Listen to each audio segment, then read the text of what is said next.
everyone. As a former high school teacher, I've been thinking about ways to start the school year that include plants. So one of the ideas that I've been talking about with a few friends, shout out to Kate, has been the idea of having a community plant and using a succulent, since they propagate so easily from leaves, to allow each student the opportunity to grow their own plant. So for that project, there are a few items that you would need, which I'm going to talk about today, and then I'm going to talk about a few strategies that you could use if you would like to do this in your own classroom. So first, obviously you will need a pot to put the plant in, and the plant itself. So I chose this pot, which I think is really pretty. It goes with some of the other ones that are in my home. If I were in the classroom, my prior school was green and gold, so I probably would go with a really nice green pot for the classroom. And then obviously you need a plant. So my daughter helped me choose this one today. It's a Pachyvaria. We got this one at Home Depot because she didn't want to drive any further. Local nurseries are always best, but depending on where you live in the country, Home Depot and Lowe's do always have succulents that aren't super expensive, so I think this one was like $6. And this would be the only one I would need for one class. So, you know, if I was going to get it for multiple class sections, I was a high school teacher, I would be getting a few, but it's a relatively cheap thing to do, especially if you only have maybe one class of students that you wanted to do this with. When you are selecting the plant, you want to look for something with good leaves. Probably shouldn't be touching it, getting the powder off, but you want them to be chubby leaves to give them the best chance of propagating. So you can see that not only does this plant have a lot of leaves that you can pull off, especially from the bottom, still keep a pretty plant on top while, you know, gifting out the bottom leaves, but they do have a lot of substance to them. So this particular one is a Pachyvaria.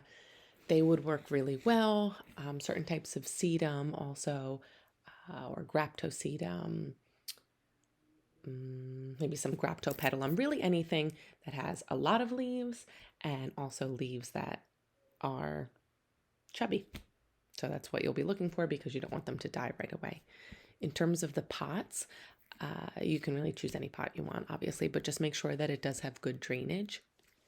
On the bottom for this one, I made my own drainage hole because it didn't already have one. You just need a special drill bit that can go through ceramic for that. And then on the bottom of my pots that I keep inside, I always cut off a square of drywall tape. So you can just buy it at, you know, your local store, even when you're picking up the plant. And then I put it on the bottom. You may also want to do this on the bottom of any of the pots that you give to the students. So that'll alleviate a little bit of the cleanup for you if you do that. So just putting it on the bottom, right there where the hole is. In terms of soil, you just want to get well draining soil also. You will not be watering these that much, but any cactus soil will do. Just try to stay away from any soil that really holds moisture in. The other items that you will need in the middle here are the actual pots that the students will be using. So it really just depends how you want to do it. If you want the students to, maybe if they're already sitting in groups, if you want them to have their leaves in a pot all together, you can do that. So you can get one of the larger pots, maybe, you know, put a tag in there telling them what group they are, or maybe their names, or you can do the individual pots. I probably would do the individual pots so the students could really keep them wherever they want. And then on the right side, there are just some optional things you may want to have. The wash bottle is really good for watering like the mama plant. You will not need to be watering these baby plants at least for a long while. But when they do have roots, you may want to give the students the option of misting them. So maybe just having one of those spray bottles might be helpful. Also, cinnamon is a good rooting agent. So if you want to give the kids the option of dipping the leaves in cinnamon, that could help get the roots to grow faster. And then you may just want to dress it up. So if you want to have markers for the students to decorate their pots, that could be cool. Or you want to give them little tags to do that. There's just some additional things that you could do with it. And here you have your community plant that you will have hopefully in your classroom. and you can either take the leaves off yourselves. You can even set them up so each student maybe, you know, labeled, each one already has one, or, you know, the names are on a larger pot and there's a number of leaves already in there, or you can have the students themselves take them, again depending on the age group and what you think is appropriate. If you do have the students take them, something good to do is to model for them how to take the leaves off, because you don't just want them hacking up the whole plant, because then it's obviously not going to survive. And be clear with them if you want them to take them off anywhere on the plant, or if you do want them to take them off the bottom, so that way the top of the plant can still look pretty, and then you will see new growth on the areas where the leaves are taken off.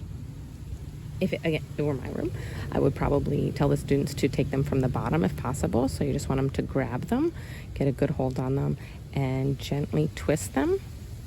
Twist, twist, twist, until they pop off. And that's it. This is their leaf that they have to work with. You may want them, as I mentioned before, to kind of dip it in cinnamon. This would be a good time, even if you just had like a little pile of cinnamon on a paper towel. That's usually what I do. And then you just dab it in there, and then they can pop it right onto their leaf tray. If the leaves are larger, you can obviously use larger pots, but you know, the babies will be coming right off the spot where the leaf was removed, so ultimately the rest of the leaf won't be hanging off of the side. Or again, you can kind of just arrange them around here depending on how many students would be in the group. So I'll just kind of take off a few of them. I'll go in a circle around the bottom just because then the top of the plant can still look pretty. So again, twisting. You can remove some of that if you want. So I don't know, we'll say maybe there'll be a group of 4 over here. You can just go around the plant.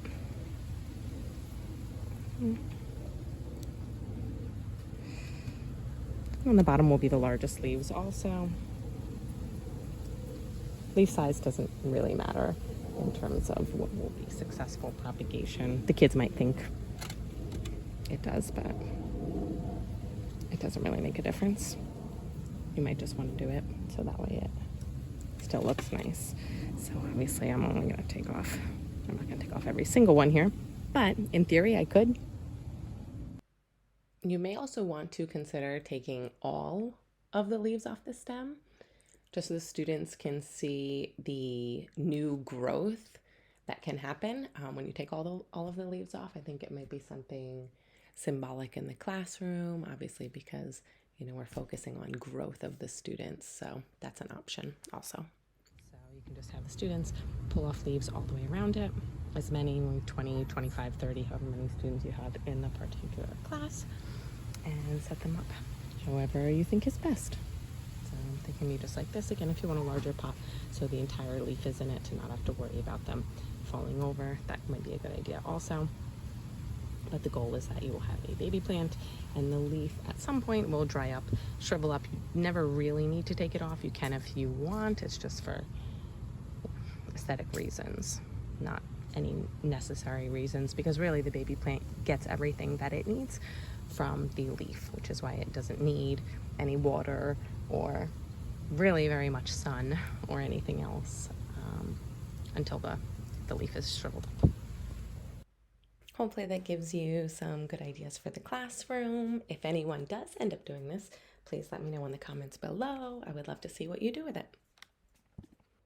Subscribe to learn more with us.